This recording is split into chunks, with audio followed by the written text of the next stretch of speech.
Hey everyone, this review video is going to be over the valence shell electron pair repulsion theory, also known as VSEPR, um, or VSEPR.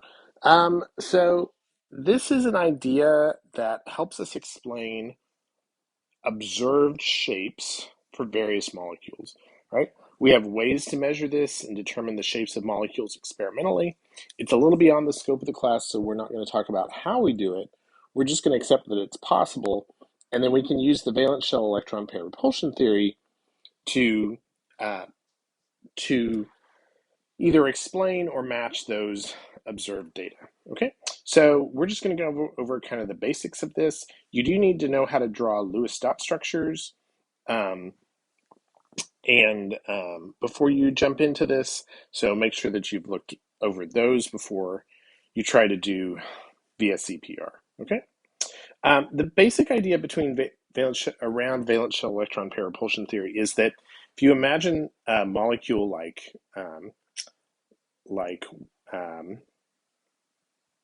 uh, nitrate, which is actually a polyatomic ion. Nitrate NO3 minus. The idea behind VSEPR is that we think of the groups of electrons around the central atom. And in this case, there are three groups. There's a group here, there's a group here, and there's a group here. We think of those groups of electrons as all containing negatively charged electrons. And we know that like charges repel, so the electron groups around the central atom are going to try to get as far apart as possible, just because that's the laws of physics, not because they don't like each other. But the most stable configuration is going to be the one where, let's actually write that out. So the shape is determined by any and all electron groups around the central atom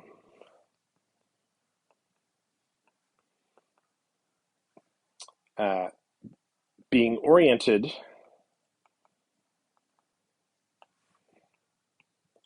as far apart as possible.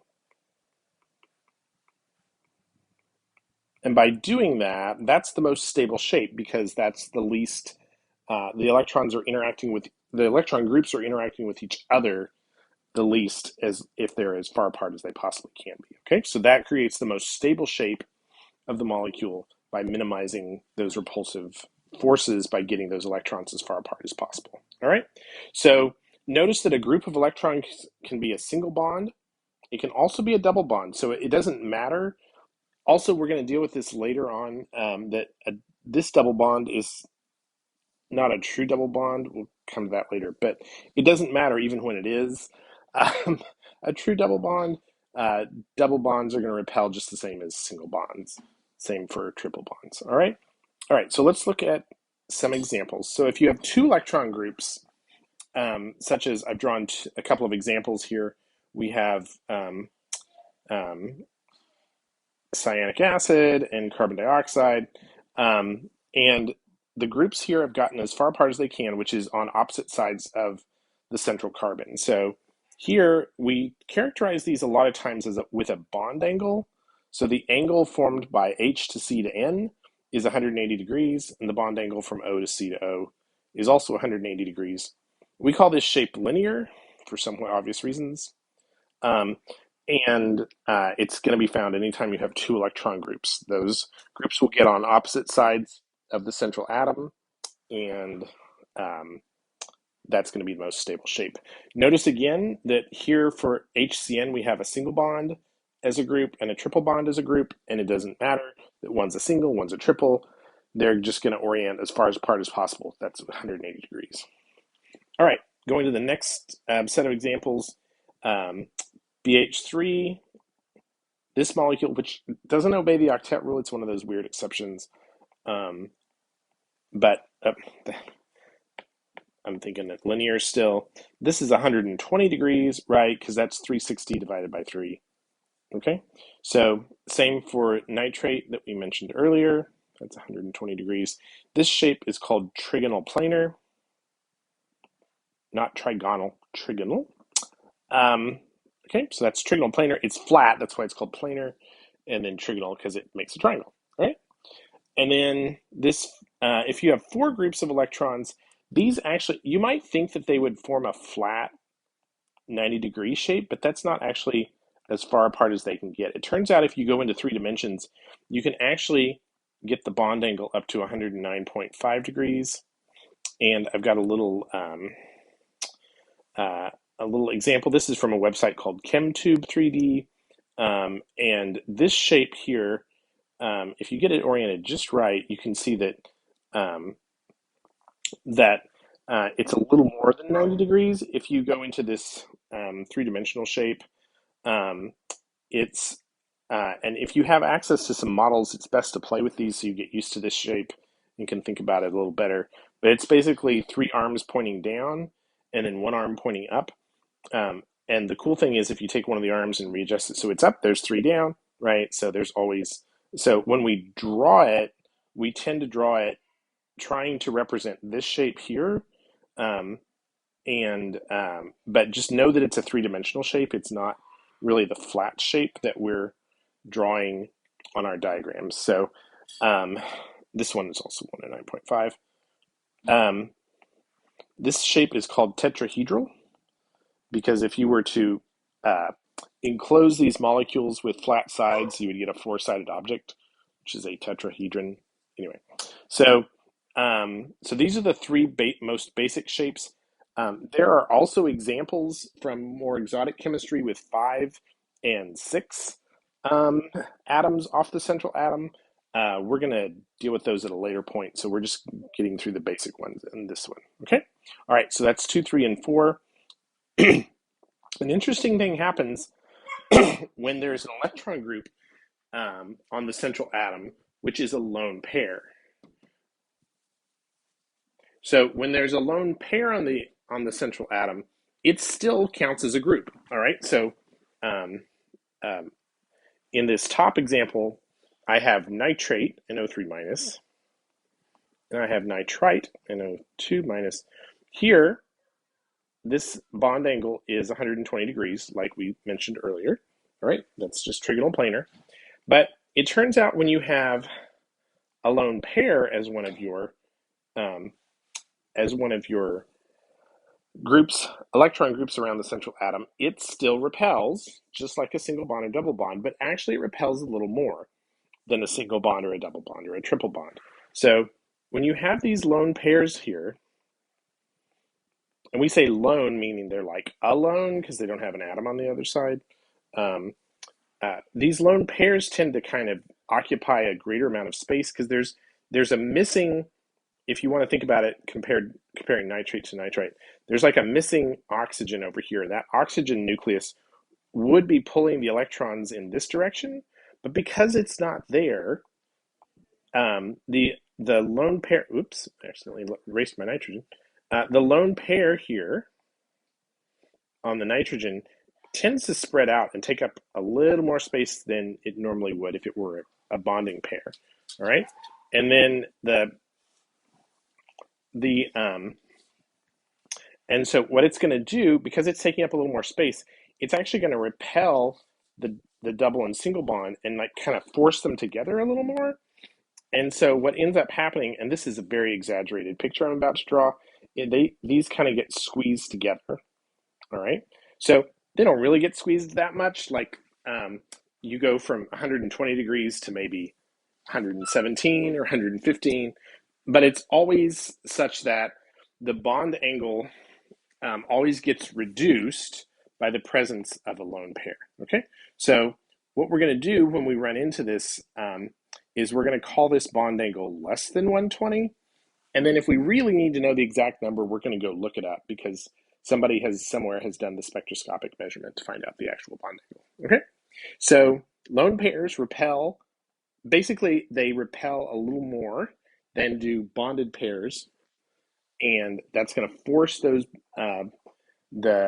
the other atoms a little closer together than they normally would be. Okay, so down here I have below I have another example. Let's give so this shape here is known as either bent, or I like to call it trigonal bent. A lot of textbooks just call it bent, which is fine, except for a reason that you're about to find out. So, and then also, I'm still struggling with getting numbers right today. All right, that's 109.5 degrees for, this is our friend, the tetrahedral shape that we just looked at.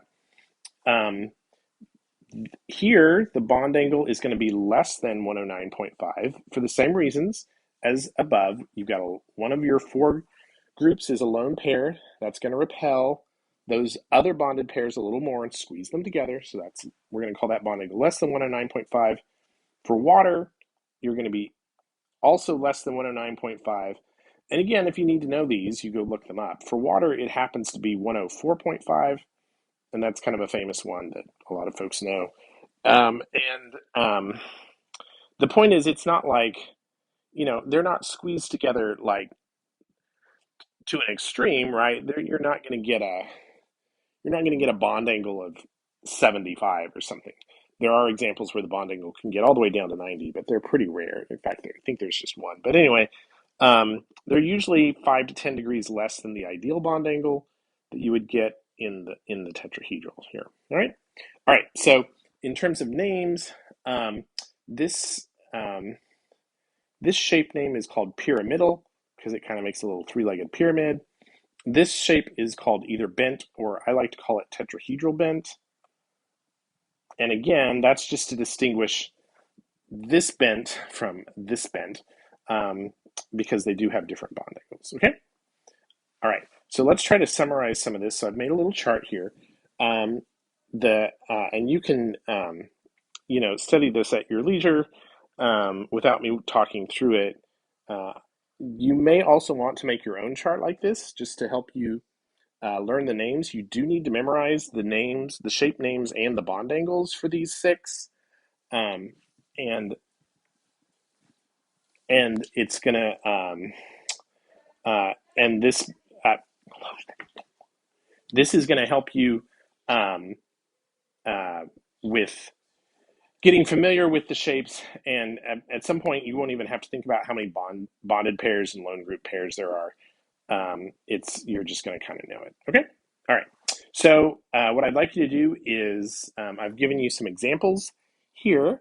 I'd like you to work the examples on your own sheet of paper, and then while the video is paused, and then restart the video and I'll go through them. For A and B, I've already given you the Lewis dot structures. For C and D, you'll have to draw your own Lewis dot structures. And then we'll go from there. All right. So take a minute, pause the video, do these on your own. All right, hopefully you've had a chance to work these. For this first one, this is the ammonium ion. We've got four groups, 1, 2, 3, 4. Four bonding groups is the tetrahedral shape. So the real molecule is going to look like this. A lot of times we're going to ask you to redraw these in the correct shape. And you should be able to do that. But this bond angle here is 109.5 degrees, and this is called tetrahedral. By the way, some folks are real sticklers about this, about putting brackets around polyatomic ions in a charge. I think that's kind of silly, but if you've seen that before, or if you're not one of my students and you're watching this video, your instructor may be more concerned about that. So just a side note. Anyway, OF2, we've got 1, 2 bonding groups and 2 lone pair groups. So that's really going to look like this. We're going to try to draw it in that tetrahedral-ish shape. This bond angle will be less than 109.5 degrees, and we call this either bent or, like I said, I call it tetrahedral bent. Okay. SO3, now I've not given you the Lewis structure, so let's work this one out. Sulfur has 6 valence electrons. Each of the oxygens has 6, so that's 24. I don't know if you can hear it in the background. My dog has chosen to come into the room, and now he's proceeding to scratch an itch. So we've got, we're going to use 6 of those valence electrons just to hold the molecule together. So we've got 18 left to distribute. So 2, 4, 6, 8, 10, 12. 14, 16, 18. Sulfur in the middle has not met the octet rule, so we're going to take 2 of those electrons and erase them from one of the oxygens and move them in to make a double bond. So that's going to be our Lewis structure, and whenever we have 3 groups of electrons, all of which are bonding electrons, we're going to redraw it like this to reflect the proper shape, which is trigonal planar. And the trigonal planar molecule is going to have a 120 bond angle. Okay. Again, that's just 360 divided by 3 if you ever forget it. Okay. The tetrahedral one is a little harder to work out on the fly, but trigonal planar, it's just a circle 360 divided by 3. All right. Now for sulfite over here, we have the same number of electrons, except we have these bonus 2 electrons. So I'm just going to skip to the fact that it's 26 electrons. And 26 electrons, when we put this on here, is going to look a lot like the last one, except what happened last time with 24 is we ran out when we got to here, but now we have 2 more, so we're going to put them there. So we've got 3 bonding electron groups and 1 lone pair group, and we know that when that happens, we usually draw it like this to better reflect the shape. Okay, and that's going to be the pyramidal shape. And the bond angle here is going to be less than 109.5 degrees, because that comes from the tetrahedral group of shapes. All right, so notice that just by going from SO3 neutral to SO3 2 minus, the shape of the ion has changed, right? We've added a pair of electrons here. That added pair of electrons on the central atom changes the shape completely. All right, okay, I hope this has been helpful. If you have a question, feel free to leave it in the comments or just get in touch, and I'll talk to you soon. Thanks for watching.